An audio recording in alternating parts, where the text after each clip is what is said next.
just slide out on the floor.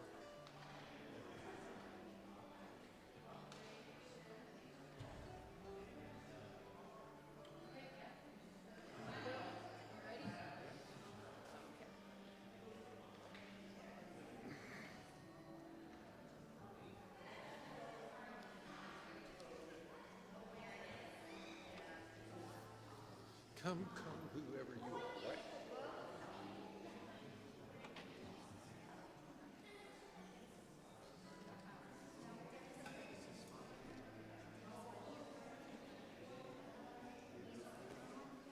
Good morning. Welcome to the Unitarian Universalist Church of the Brazos Valley. My name is Reverend Kaya. My pronouns are she, they, and we're so happy that you're here and very excited because we have company today. And that's exciting. Come on in. You're welcome. Find yourself a spot to be. Y'all, we're going to sing number 188 in the gray hymnal if you want to get your hymnals out. But you may already know it. It is a Unitarian hit song.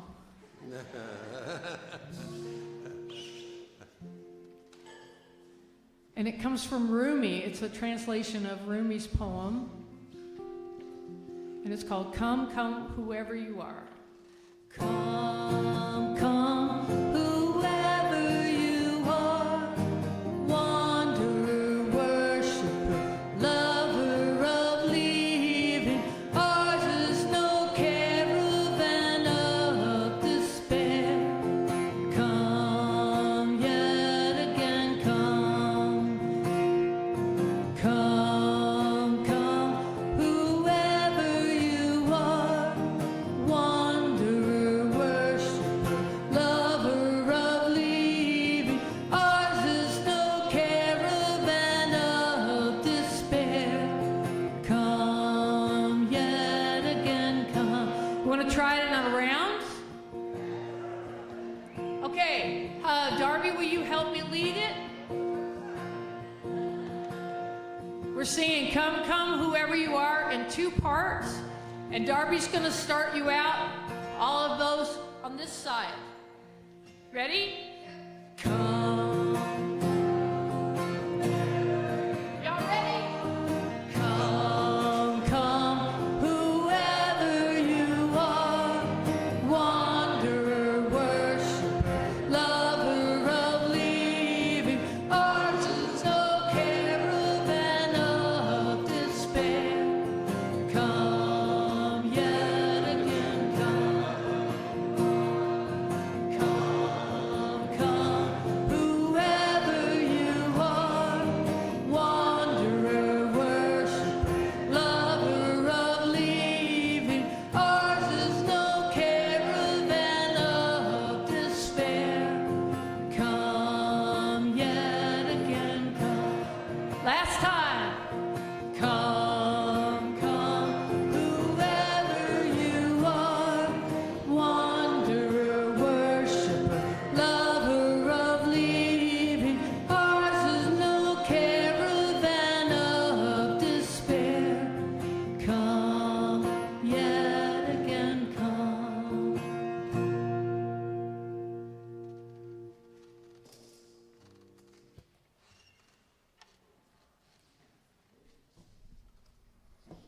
Good morning. Welcome to the Unitarian Universalist Church of the Brazos Valley, UUCBV, or Brazos UU for short. My name is Kat Wild, and I'm serving as your worship assistant today. We are a welcoming congregation, which means that we celebrate and welcome all people of diverse sexual orientations and gender identities. We also strive to welcome people across diversities of race, age, ability, immigration status, and belief.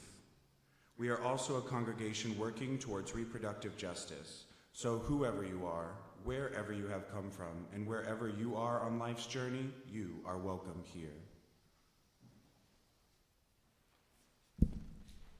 Our call to worship this morning comes from Lemony Snicket. The burning of a book is a sad, sad sight. For even though a book is nothing but ink and paper, it feels as if the ideas contained in the book are disappearing as the pages turn to ashes and the cover and binding, which is the term for the stitching and glue that holds the pages together, blacken and curl as the flames do their wicked work. When someone is burning a book, they are showing utter contempt for all of the thinking that produced its ideas, all of the labor that went into its words and sentences, and all of the trouble that befell the author, Lemony Snicket.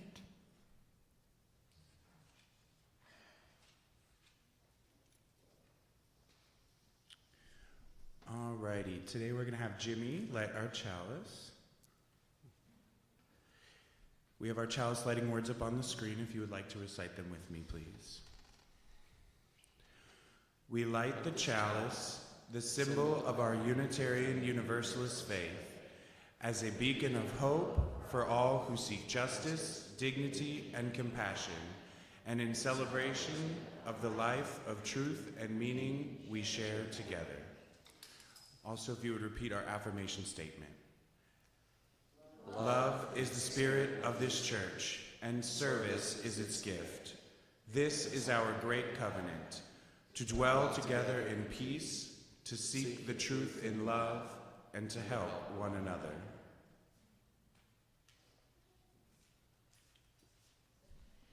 As Unitarian Universalists, we believe there is a spark of the divine in every being, especially you all. And this is your great opportunity. We have a lot of people here who have never been here before. This is a weird Unitarian thing. You'll love it. What's going to happen is we're going to go around and say hello, especially to the people we haven't met before, and especially the people who are older or younger than you. And I will let you know when it's over by hitting a chime. Go for it.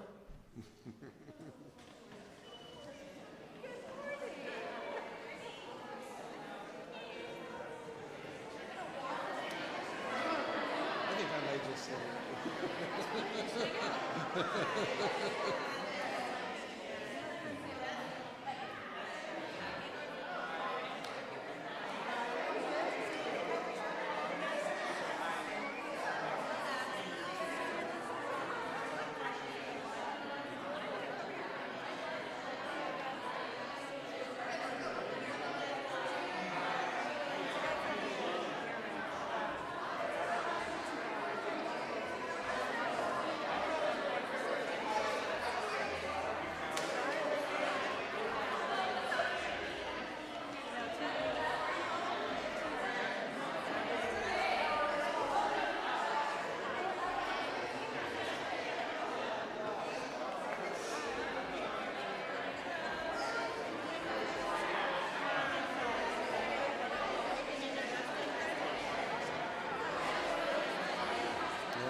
368? Is that what it says on there?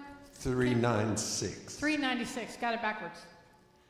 Number 396. I know this rose will open.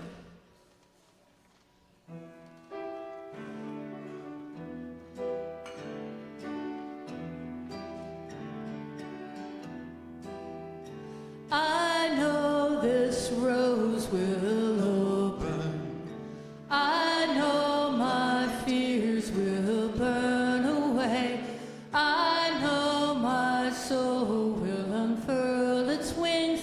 I know this rose will open. I know this rose will open. I know my fears will burn away.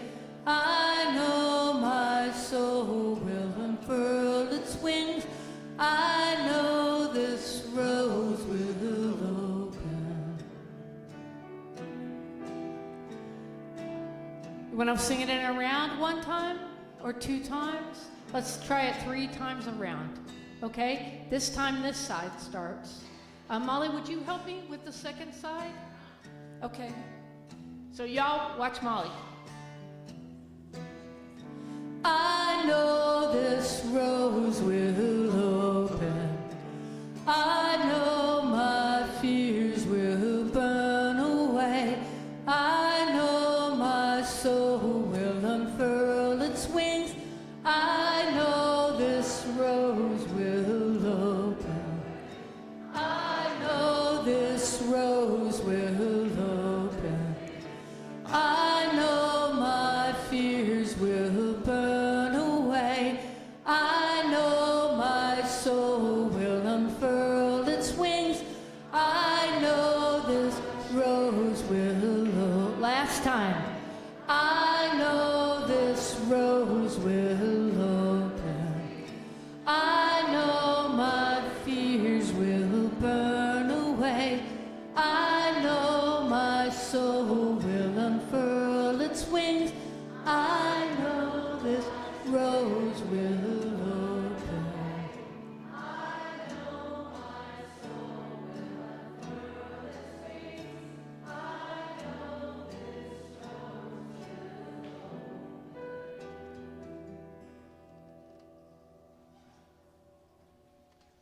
this rose will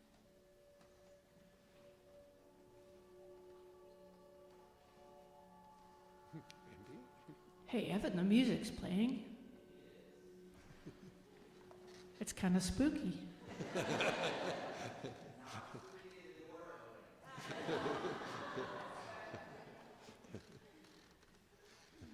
We are so fortunate to have our friend Chris Barton here, who is a very, very, very talented children's author, and he is going to read the story. So everybody who would like to hear the story up close and personal, come on down and have a seat on the floor. Come on, guys, let's come sit down. I'm going to sit down there. All right. Come on down, folks.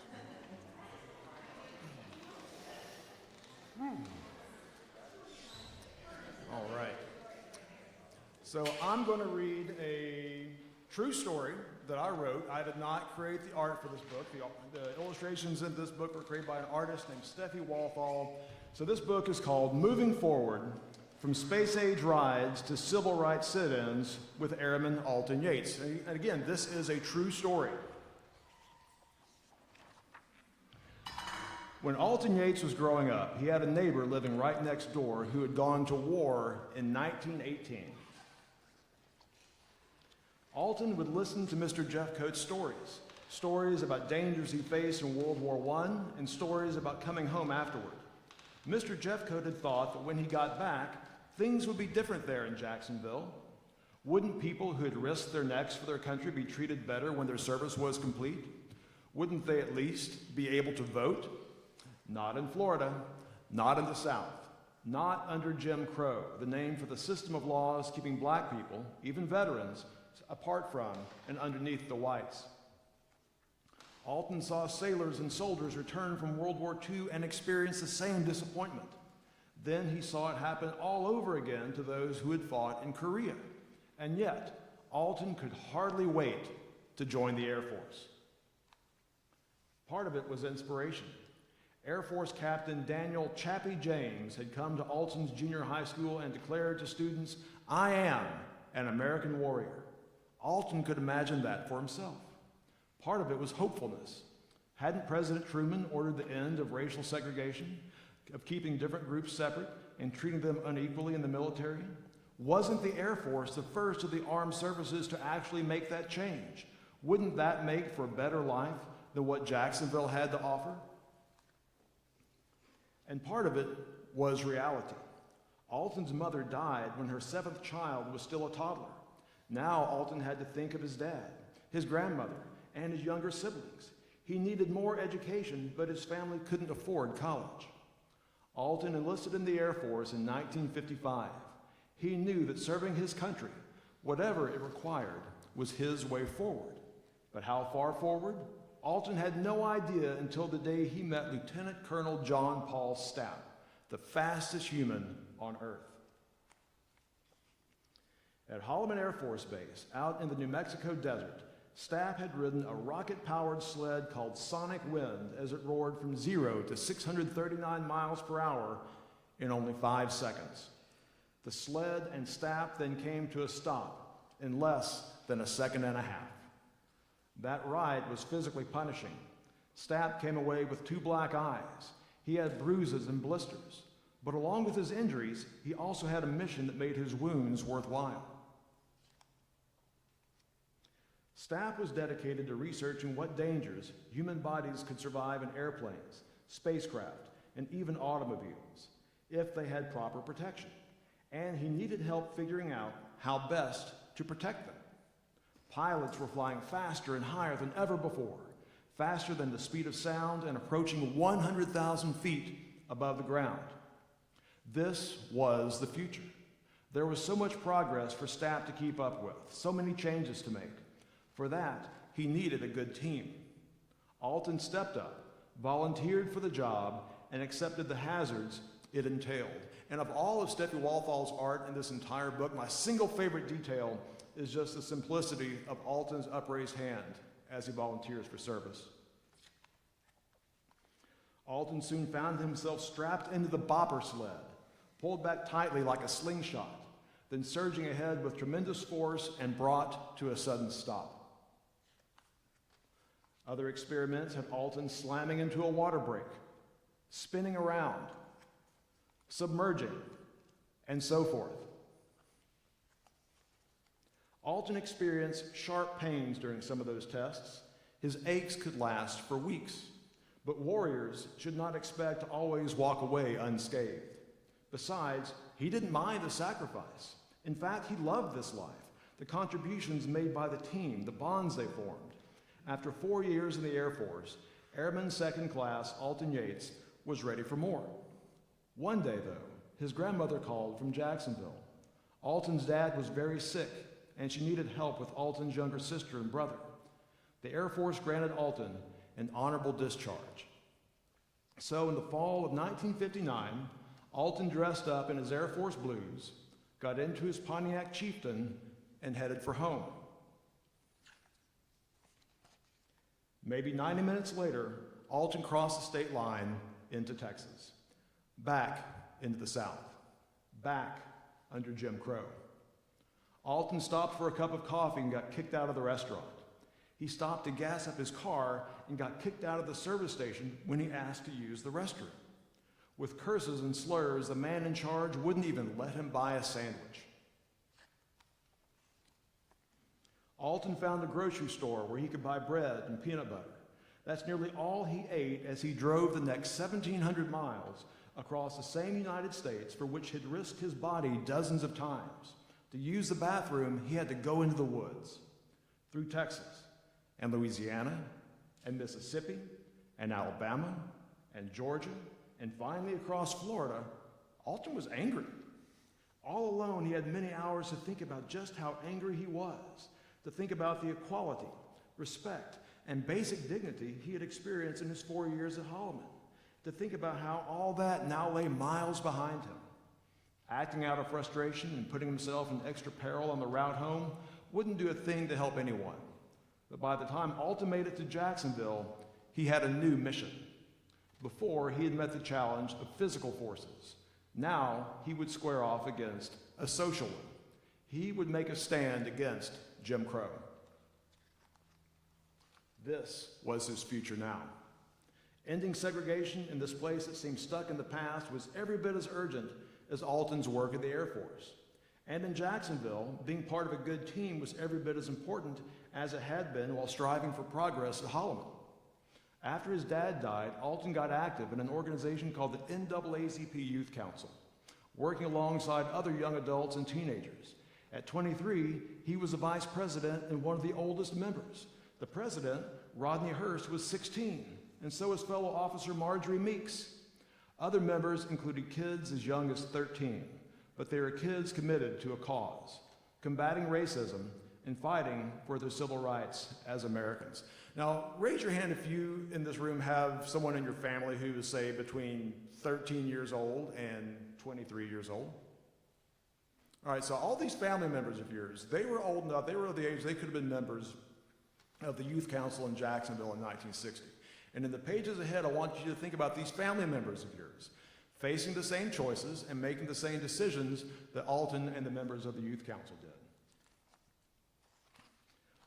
One battlefront in the fight for civil rights was downtown Jacksonville. Woolworths, W.T. Grant's, and other department stores would let black customers spend their money shopping there. Yet the lunch counters in those same stores were for white diners only. Sharing a meal together allows people to get to know one another and experience what they have in common. But Jim Crow kept those who weren't white from being seen and known and treated as people. In August 1960, the Youth Council strove to put an end to that by staging Saturday sit-ins.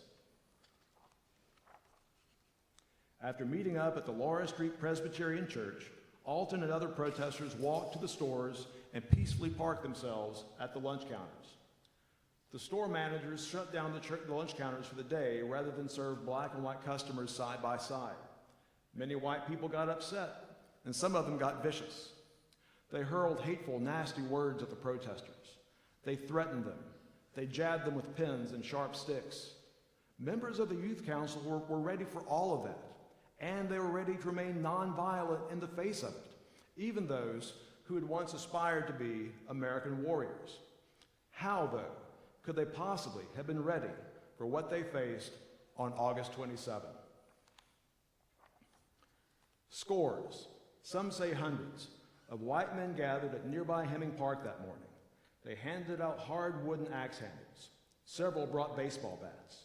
Some even carried flags or wore uniforms of the Confederate Army, an army that 99 years earlier had gone to war against the United States. The danger was obvious. Organizers for the Youth Council saw what they were up against. The members, most of them children, most of them the ages of these family members of yours. They voted to protest anyway. Look at all of those upraised hands, volunteering for service.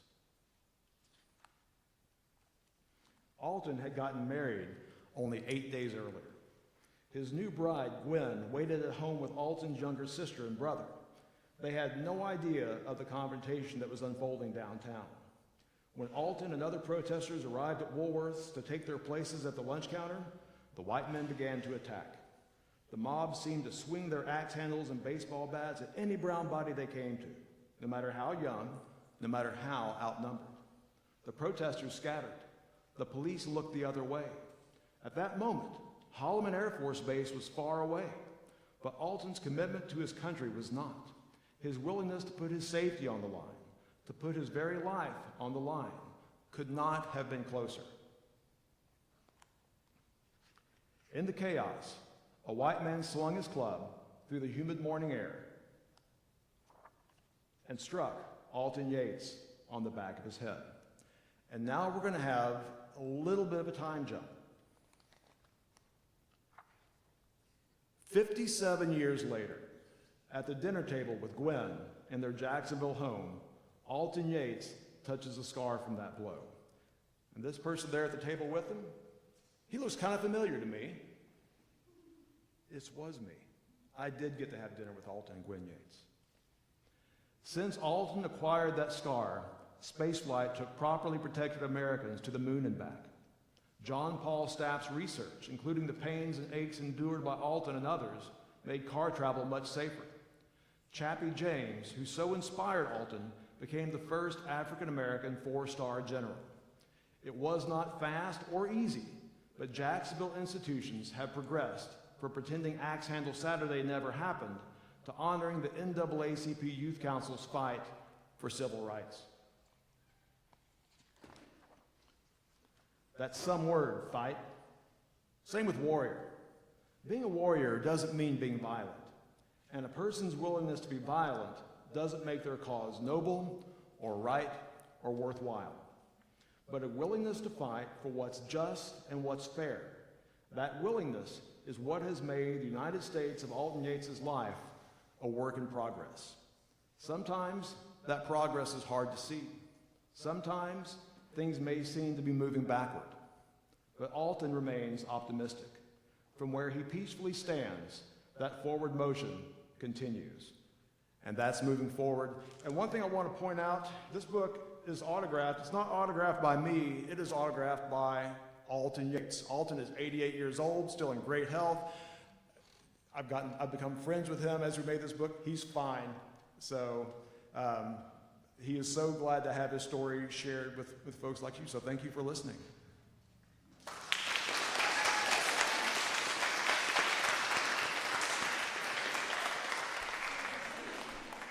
We're going to go ahead and invite all the little UUs out to RE. If everyone would like to sing this little light of mine with me and Kaya as we let them out. This little light of mine, I'm gonna let it shine. This little light of mine, I'm gonna let it shine. This little light of mine, I'm gonna let it shine. Let it shine, let it shine, let it shine.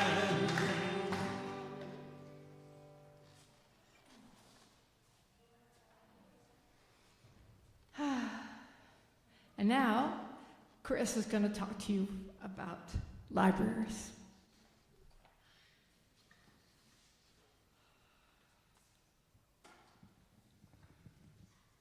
So I'd never heard of Alton Yates until November of 2016. So something really good happened in November of 2016. I got to know Alton Yates.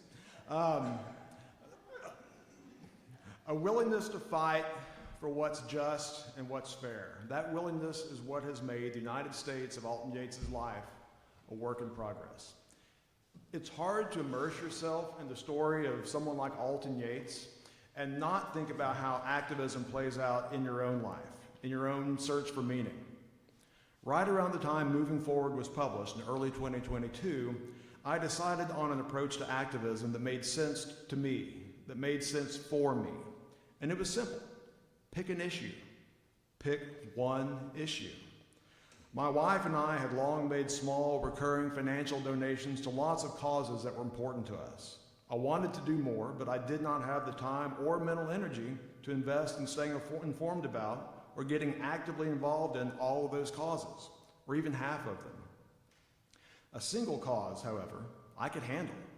I could decide what my cause was going to be, maybe watch one less season of a TV show per month, and put that newly freed up time into supporting that cause, which wasn't easy because there was a lot of good stuff on TV. Now, my cause may not be your cause, which may not be theirs, which may not be hers, which may not be his, but if we each pick something, I like our odds of having lots of things covered. For me, landing on a particular cause was also pretty simple, because just a few months earlier, in fall 2021, a conservative member of the Texas House of Representatives, a leader of the so-called Freedom Caucus, had issued a hodgepodge list of 850 books that he personally thought Texas school districts needed to make sure were not on their library shelves. A disproportionate number of the books on his list addressed sexuality, gender, or race. Our state's population at that time was more than 29 million. Fewer than 50,000 Texans had voted for this guy, who was now, briefly, running for Texas Attorney General. Fewer than 50,000 votes out of 29 million people.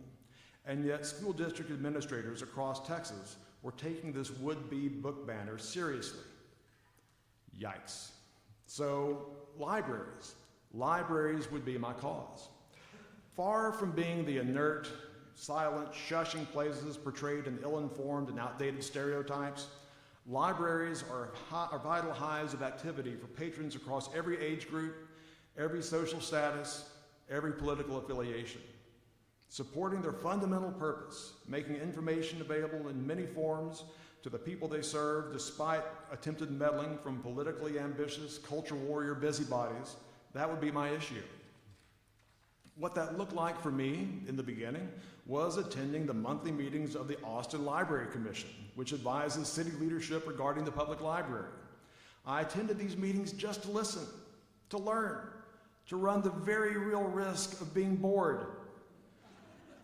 But I think a lot more progressively minded people need to be willing to attend boring meetings.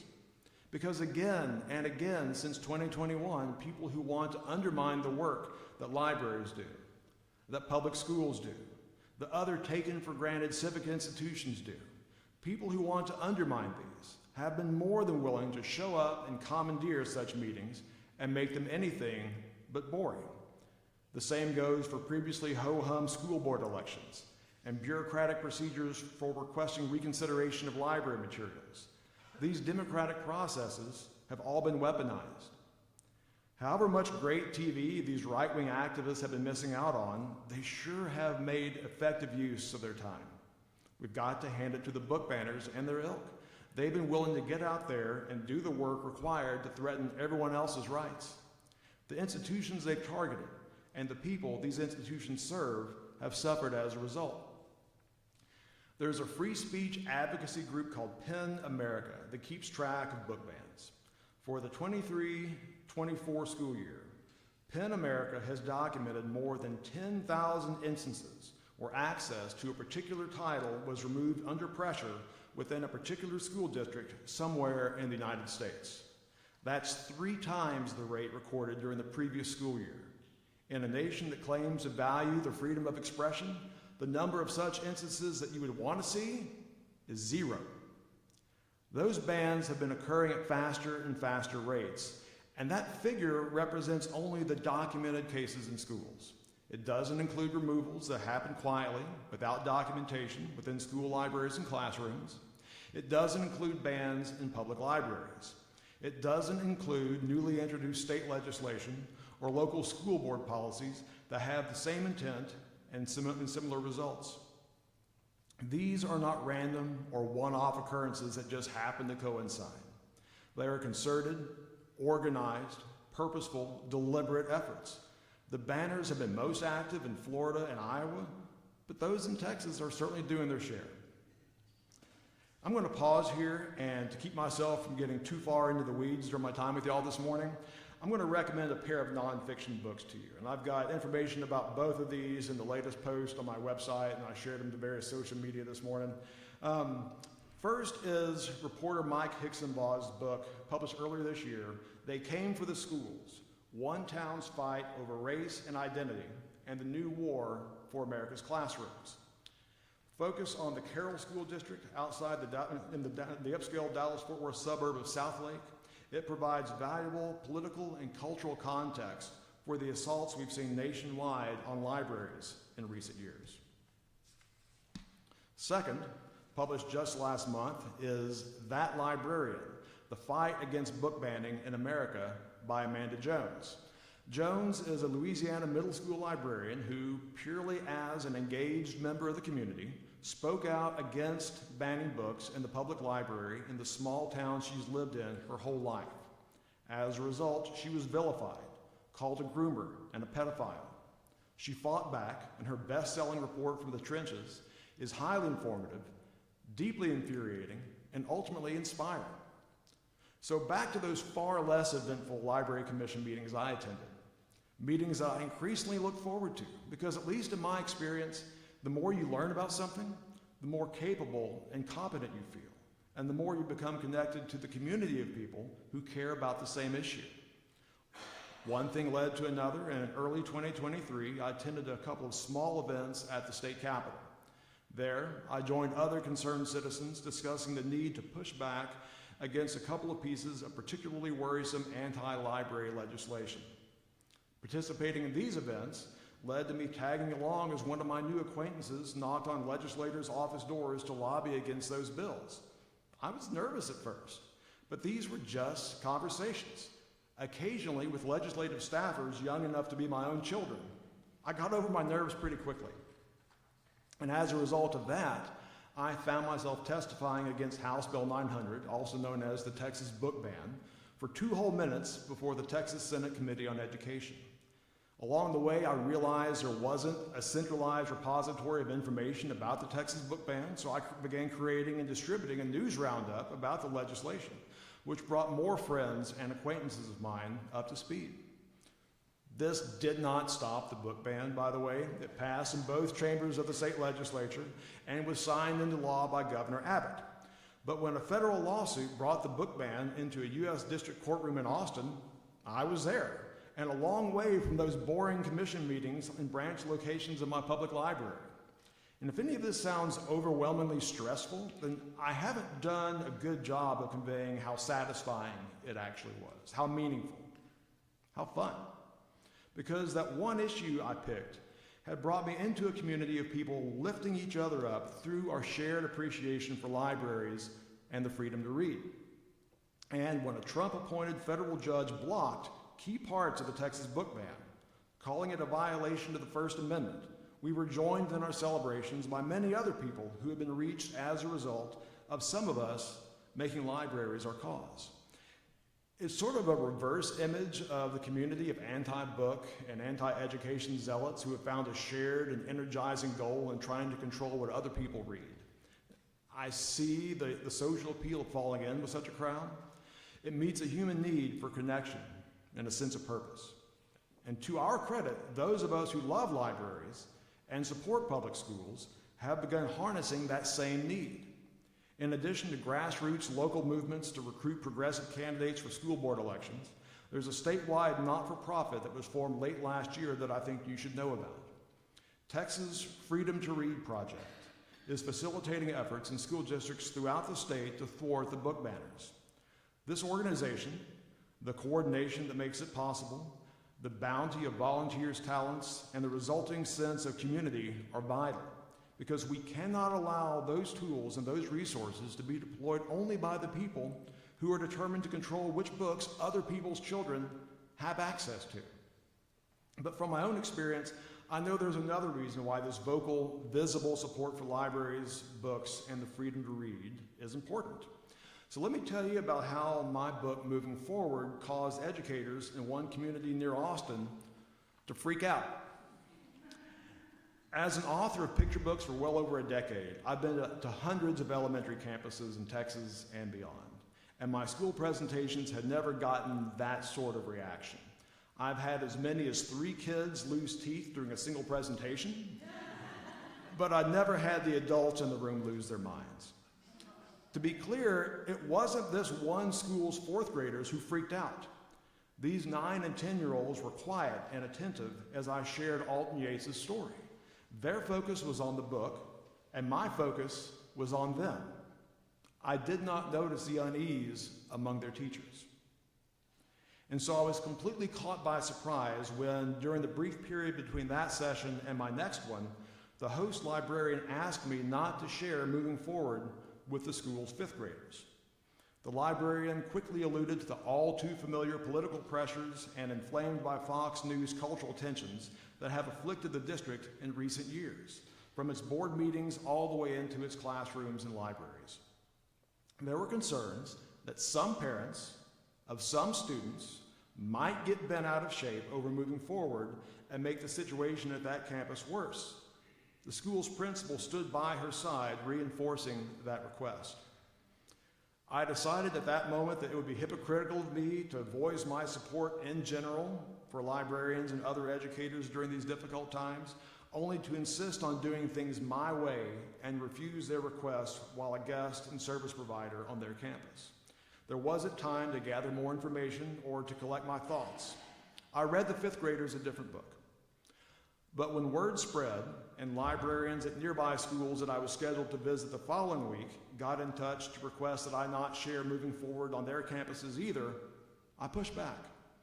I'd learned something from Alton Yates and his colleagues in the NAACP Youth Council, and it would be all the more hypocritical of me not to stand up for the story that Alton had entrusted me with. Through a lot of private dialogue, not everything needs to happen on social media, we worked things out, and my presentations at the other schools I visited did indeed focus on Alton Yates' story of courage, sacrifice, teamwork, progress, and public service. I see far too little demonstrated support for the people who keep our schools and libraries going. I don't mean support only when a particular institution is under assault, though people within those institutions do notice and appreciate it when a member of their community testifies before a state Senate committee, starts a news roundup, or even just puts on a jacket in Texas in August for a first ever visit to a federal courtroom. But what I'm talking about now is routine, proactive, never taking them for granted support. And if teachers, librarians, and the people who work with them, including administrators and elected officials, don't get a sense of that support from the broader population, what exactly is going to reinforce their resolve to do the democracy-minded thing when they're under pressure from the aggressive and all too visible reactionary fringe?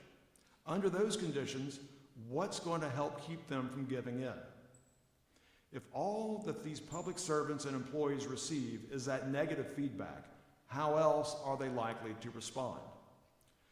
Before I wrote about Alton Yates, I wrote a picture book biography at the suggestion of our mutual friend Kathy Appelt about Texas Congresswoman Barbara Jordan. It was called, "What Do You Do with a Voice Like That?" If you know one thing about Barbara Jordan, it's probably that she had a magnificent speaking voice. The voice of God, some said, though I think it's just as possible that God had the voice of Barbara Jordan. My book follows Barbara from her childhood through her relatively brief time as an elected official and into her much longer career as a teacher at the LBJ School of Public Affairs in Austin. College students who intended to put their own voices to public use lined up for the chance to learn from her. In her classroom, you can bet that they sat right up, stood up straight, and took notice of the values she imparted: equality, justice, trust. Barbara used her voice to instruct and implore and inspire them not just to get out and do something, but to do the right thing. And when the occasion called for it, she even used her voice to raise a ruckus.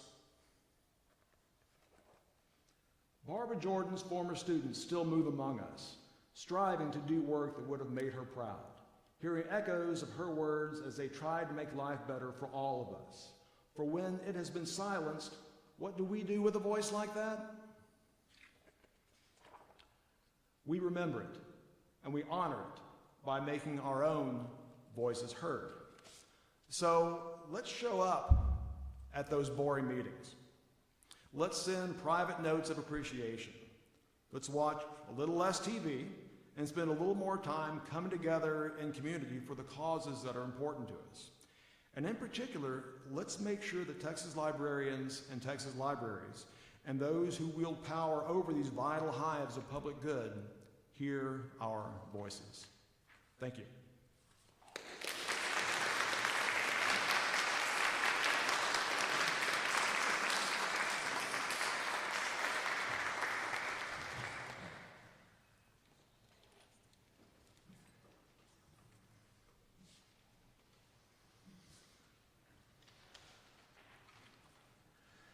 All right. Now let an offering be taken to sustain and strengthen this place, which is sacred to so many of us, a community of memory and of hope, for we are now the keepers of the dream. This church shares the proceeds of our offering plate donation every week to help support important nonprofit organizations with which we work. The 4 groups we voted to support with this year's donations are the Brazos Valley Blessings, Brazos Interfaith Immigration Network, the Trans Joy Project, and the Tiny Hope Village. We vote on this every May at our congregational meeting, so please be as generous as you can be.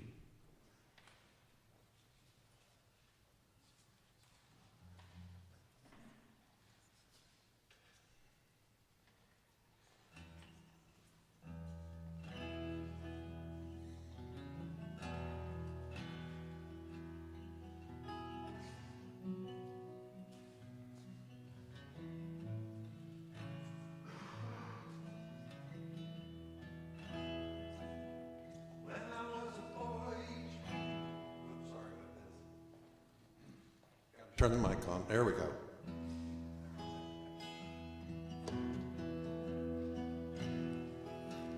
When I was a boy each week, on Sunday we would go to church, pay attention to the priest.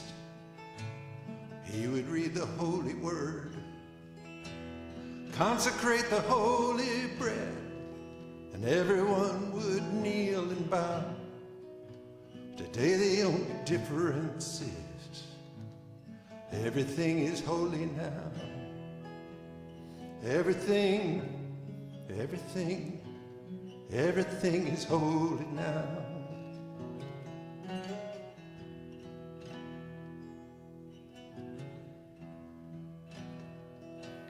When I was in Sunday school, we would learn about the time Moses split the sea in two. Jesus made the water wine. And I remember feeling sad. Miracles don't happen still. But now I can't keep track, 'cause everything's a miracle. Everything's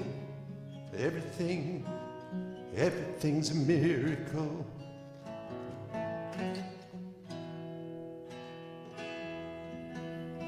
Wine from water is not so small. The even better magic trick is that anything is here at all. So the challenging thing becomes not to look for miracles, but finding where there isn't one. When holy water was rare at best, I barely wet my fingertips. Now I gotta hold my breath like I'm swimming in a sea of it. It used to be a world half there, heaven's second-rate hand-me-down, but I walk it with the reverent air. Everything is holy now. Everything is holy now.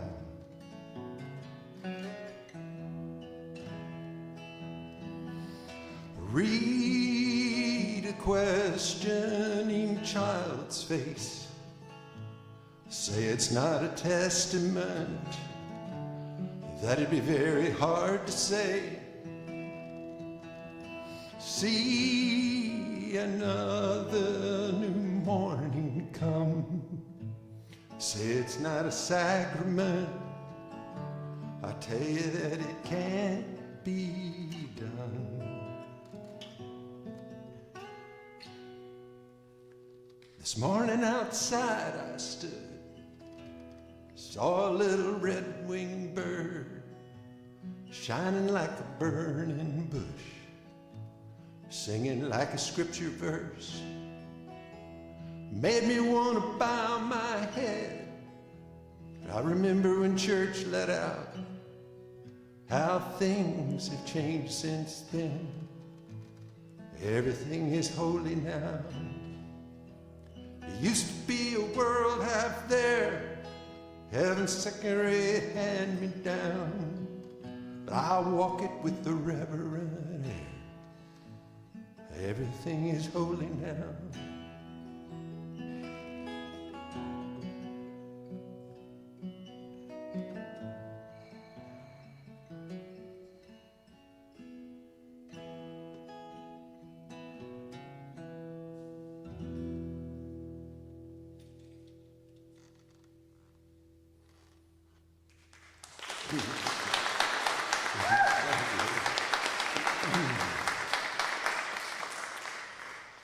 All right. We give thanks for these gifts we have given, for those we receive, and for each other. May your generosity return to you tenfold. So we have some announcements this morning. The first is that we have our Raise Your Voice voter registration rally, which will be on October 5th here at the church from 7 to 9. There will be live music, there will be drag performances, there will be dancing, there will be lots of fun. It is for all ages, it is free. If you would like to bring any snacks to share or anything like that, you are more than welcome to do so. We also are finishing up our UU the Vote postcard campaign. So if you have any of those packets, if you've taken any of those cards home to fill out, please return them to Allison. Today is the last Sunday that we are doing this. The only other thing is Allison says that we need help putting the stamps on the cards to send out. Lastly, join the team for the Bryan Crop Walk. That is going to be on November 3rd at 3 p.m. at Veterans Park. We are the official hosts, so let's get out there and walk. We're raising money to fight hunger here in Bryan. Alrighty, so we're going to go ahead and extinguish the chalice. So please join me in extinguishing the chalice. We extinguish this flame, but not the light of truth, the warmth of community, or the fire of commitment. These we carry in our hearts until we gather together again. Y'all, Chris has got a number of his books back there in the back, and he'll be sitting back there if you want to talk to him. He has another appointment this afternoon, so go talk to him right away, and then get coffee. All right. Please sing with me if you choose to. Remember the way of the wind, and breathe and blow. Remember the way of the fire, and sparkle and glitter and glow. Remember the way of the water, and ebb and flow. Remember the way of the earth, and grow. Go in peace.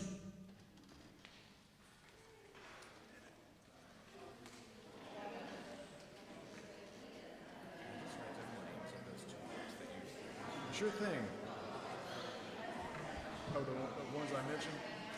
Did you wrote this? Yeah, I wrote both of these, and then these are the two that I think are great for providing context for. Is that it turning off? Or? So this is directly